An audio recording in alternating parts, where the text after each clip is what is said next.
Bonsoir à tous et à toutes. J'espère que vous allez bien. Ça fait un petit moment que j'ai pas fait de vidéo. On va en faire une là maintenant, me dire fidèle acolyte. Voilà. On va un petit peu parler d'un truc important, on va parler de la communication. Peut-être qu'on en a déjà parlé, mais on va en reparler parce que ça reste très important. Quand on parle de la communication, on parle de l'échange. Et dans l'échange, on parle de ce qui est de l'ordre de parler, donc la parole, et de ce qui est de l'ordre d'autres choses qui ne nécessitent pas forcément la parole. La communication peut aussi se faire de manière silencieuse, ou elle peut aussi s'observer dans le comportement d'une personne, dans la façon d'être d'une personne ou dans la façon de faire d'une personne.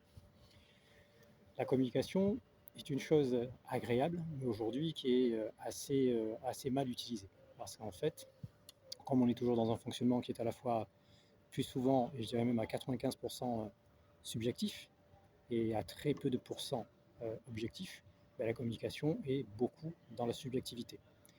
Les gens passent beaucoup de temps à parler dans le sens de se plaindre, dans le sens de la complainte, dans le sens du refus, du rejet des choses, parce que on vit dans un monde dans lequel les choses ne vont pas forcément bien. Ou en tout cas, on nous fait beaucoup remarquer que les choses ne vont pas bien, et nous-mêmes, nous ne remarquons souvent que les choses ne vont pas bien.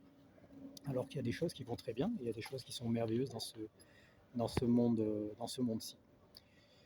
Donc communiquer, c'est important parce que c'est propre à l'humain, propre au vivant. Tout le vivant communique. Et la communication entre l'homme et l'animal se fait. Moi, avec, par exemple, Buddy, on communique. Et l'avantage de la communication avec un animal, c'est qu'elle ne se passe pas au niveau verbal. Sauf quand on lui demande quelque chose ou on lui ordonne quelque chose. Mais la plupart du temps, la communication objective avec un animal se passe plutôt dans le silence. Ça va se jouer dans un regard, ça va se jouer dans le comportement que va avoir le chien, et encore que le chien, dans son comportement qui peut être du jeu ou de la taquinerie, c'est plus quelque chose lors d'une communication qui est euh, subjective. Par contre, quand un chien veut être dans une communication objective, ça va vraiment se jouer dans son regard, donc ça va être quelque chose qui va être très court, mais très intense, et qu'il va falloir réussir à saisir. Donc voilà. Donc du coup, Buddy et moi, comme on est souvent ensemble, on communique ensemble, et on communique beaucoup par le regard et par le silence, et parfois par l'observation aussi. Voilà. Au niveau des gens, c'est un peu différent, parce qu'avec les gens, on est plus dans le réflexe de parler, de discuter, d'échanger, d'être dans le verbal. Mais la majorité du verbal que moi j'ai avec les gens m'ennuie très vite, pour une simple raison, c'est que c'est très vite très subjectif. Il y a très peu de discussions orales, verbales, que j'ai avec les gens qui soient vraiment objectifs. Et d'ailleurs, souvent ça se voit, c'est que je peux rencontrer une personne que je ne connais pas, on va discuter, et ça va être beaucoup d'échanges de connaissances, de paroles, d'expériences, tout ça, qui est intéressant. Mais ce qui va se passer, c'est que la fois suivante, je vais voir cette personne, je vais lui demander comment elle va, si tout se passe bien, et je ne vais pas avoir envie de repartir dans un débat, parce que je sais qu'on va repartir dans quelque chose qui sera subjectif, et qui sera certainement intellectuellement intéressant, mais dans l'idée objective et donc l'idée créative, par contre, ça ne sera pas forcément ce qui est le plus intéressant. Parce que communiquer, l'objectif de communiquer, c'est ça, c'est être dans le créatif. Une communication doit être créative, et c'est pour ça qu'une communication silencieuse va forcément nous amener à être dans le faire. Pas dans le faire dans le sens de démontrer, mais dans le sens de faire ensemble, de faire quelque chose ensemble, de concevoir quelque chose ensemble, de construire quelque chose ensemble. Et ça ne se construit pas par de la planification ou par de, comment dire, de l'organisation intellectuelle en tant que telle. Ça se construit de manière fluide et simple. Voilà.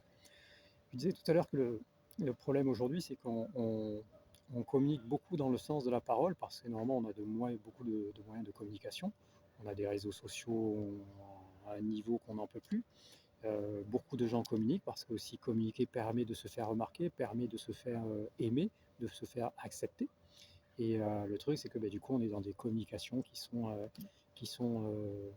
exponentielles, mais qui ne sont pas constructives. C'est plus de l'ordre du loisir, plus de l'ordre de la visibilité, que de la constructivité, que de l'objectivité, et que de la créativité.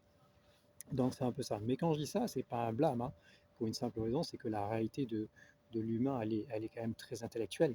elle est quand même très verbale dans ce sens-là. C'est qu'on a le besoin d'échanger avec l'autre, de dire à l'autre ce que l'on pense, ce que l'on ressent, ce que l'on vit. Mais donc quelque part, besoin de vider son sac. Mais vider son sac n'est pas toujours constructif, c'est juste libératoire.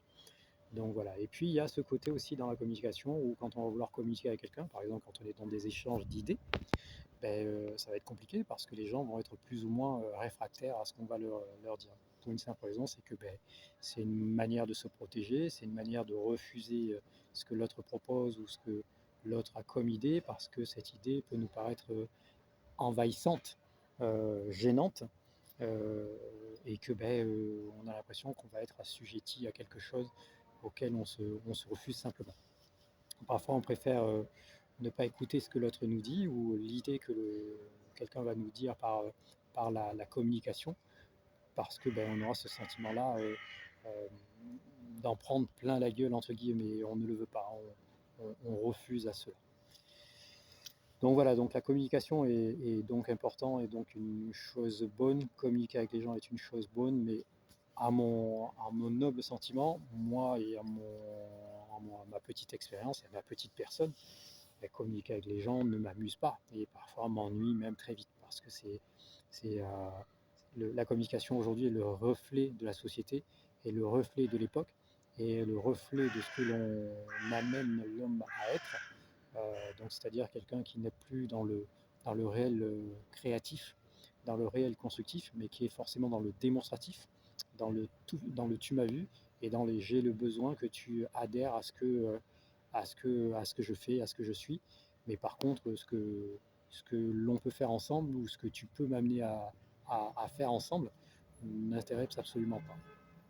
Donc voilà, il faut vraiment, vraiment que les gens apprennent à faire attention à ça, à la communication. Donc réfléchissez bien sur la communication.